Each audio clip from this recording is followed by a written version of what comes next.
To the world, she was a fantasy. Kim Novak was the last great star created by the old Hollywood studio system, a woman sculpted from ice and lavender. She was the mysterious blonde Alfred Hitchcock became obsessed with, a shh girl whose power was in her silence. Her beauty was so staggering that it seemed almost otherworldly, and the press, unable to get close, simply called her the Lavender Girl. She was seen as cool, aloof, and utterly untouchable. But behind the scenes, insiders knew the truth. The mystery wasn't an act, it was a prison. The silence wasn't a choice, it was the suffocating effect of absolute control. And the man holding the keys wasn't a co-star or a director. He was the most feared man in Hollywood, the iron-fisted, vulgar, and brilliant head of Columbia Pictures, Harry Cohn. Cohn didn't discover Kim Novak. He invented her, and he never let her forget it. The girl who arrived in Los Angeles wasn't Kim. She was Marilyn Pauline Novak, a painfully shy girl from Chicago who had been bullied her whole life and dreamed of being a painter.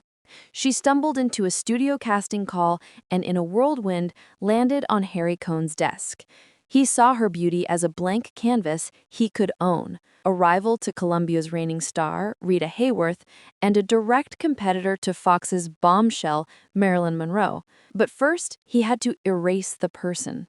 His first order of business was her name. Marilyn Pauline Novak was too long, too ethnic.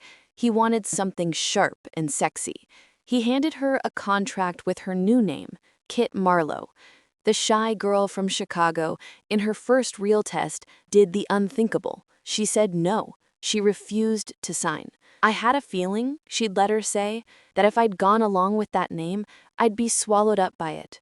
Cohn was furious. He screamed, he threatened, but she held her ground. She was fighting for the last piece of herself.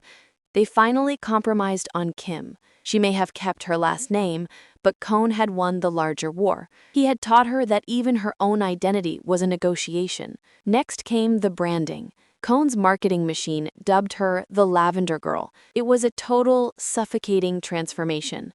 The studio dyed her hair, dressed her in lavender, and even decorated her studio-owned apartment with lavender pillows, lavender bathwater, and a lavender telephone.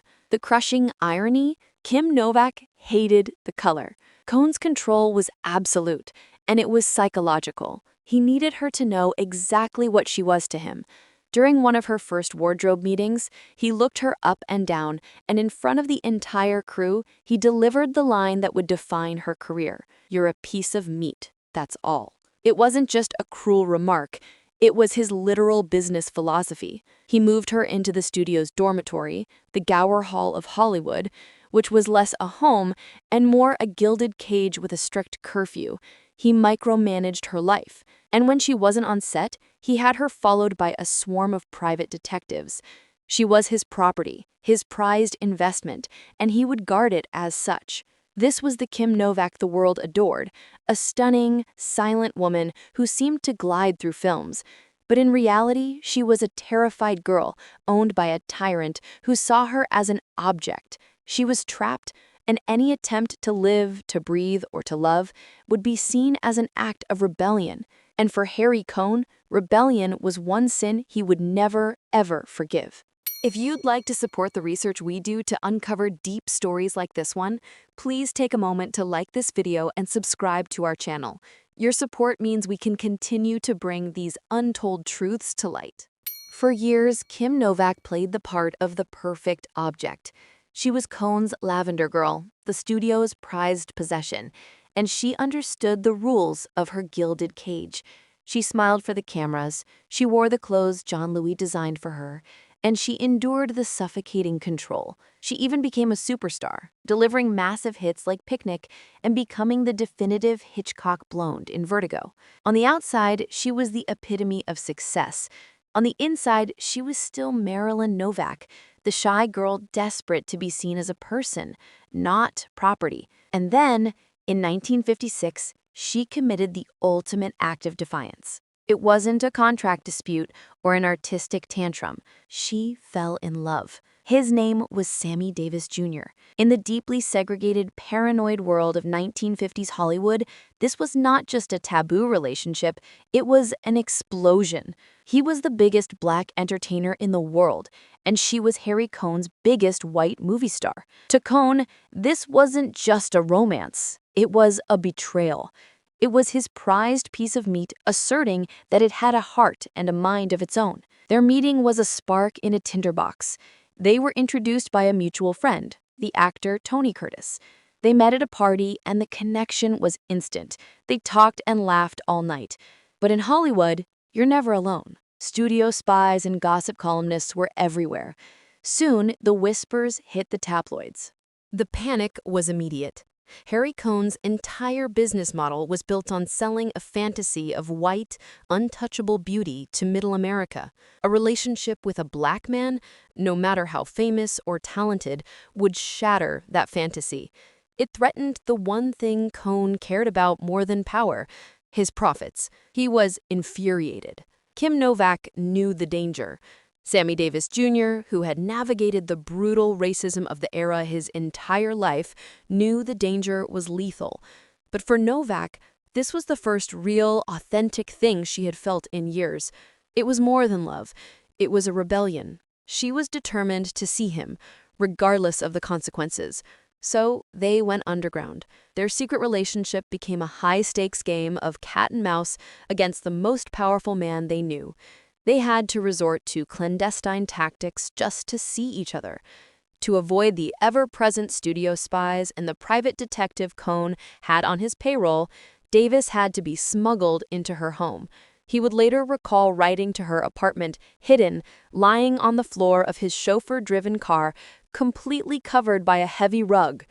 Davis, determined to keep their romance alive, even bought a secluded hideaway in Malibu, a safe house where they could meet in secret, far from the prying eyes of Hollywood. They were challenging the racist power structures that ruled their world. But they weren't just challenging an idea, they were challenging a tyrant. And Harry Cohn was not a man who tolerated defiance. The secret meetings, the hidden car rides, the beach house, it was all a desperate grasp for freedom. But Cohn was about to show them that in his Hollywood, there was no escape. You can't keep a secret that big in Hollywood forever. The news of the relationship, the hidden car rides, and the Malibu safe house eventually reached Harry Cohn, and the explosion was more violent than anyone could have imagined. Cohn was furious, but it was more than just anger. It was the primal rage of a man who believed his most valuable property had been stolen. In his eyes, Novak hadn't just defied him, she had devalued his investment. A relationship with a black man would make her unmarketable to the white audiences he depended on. He was determined to end this, not just to protect his profits, but to reassert his absolute control. He didn't just call her to his office and scream. He went much, much darker. Harry Cohn picked up the phone and made a call to his old friend, a man who operated in the shadows where Hollywood and the underworld met, the ruthless mobster Mickey Cohen. Cohen's tactics were not subtle. He and his thugs didn't target the famous Sammy Davis Jr. directly, they targeted his one vulnerability. They found Sammy's aging father, Davis Sr., at the Hollywood Park racetrack and cornered him.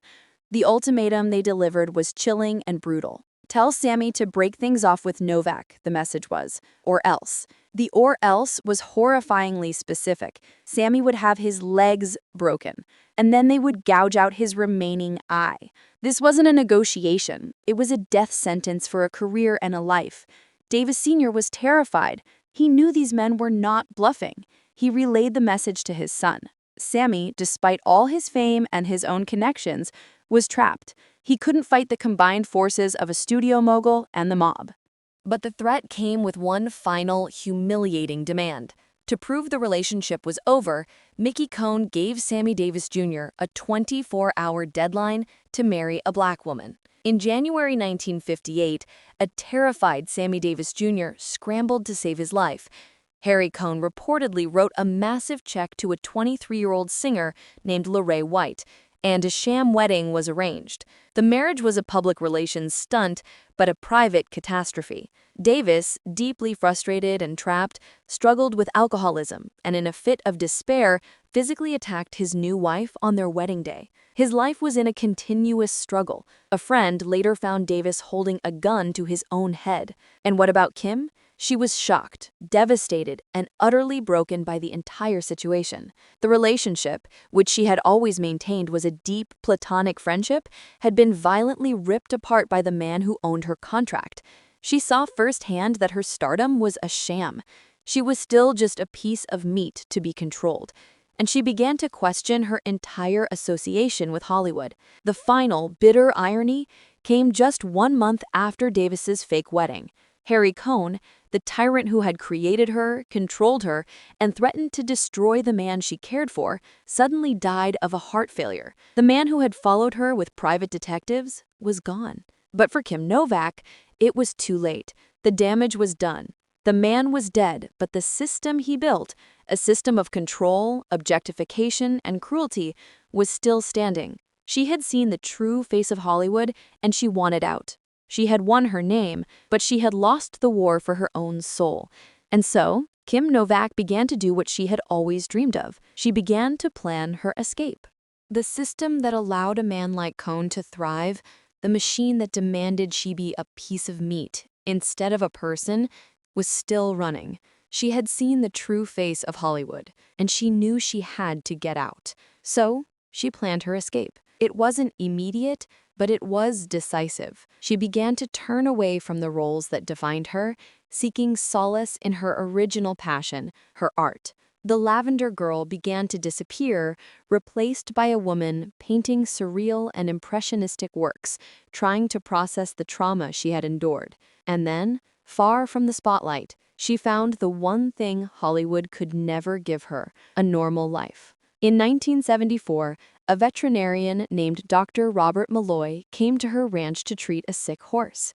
He wasn't involved in Hollywood. He didn't see her as Kim Novak. He saw her. They fell in love, married, and settled on a ranch in Oregon, surrounded by nature and animals, finally free from the private detectives and the studio spies. For decades, she lived in that quiet peace. But in 2014, she made one last return to the spotlight, agreeing to present at the '86 Academy Awards. And in that moment, Hollywood proved it hadn't changed at all. The media didn't discuss her legacy or her courage.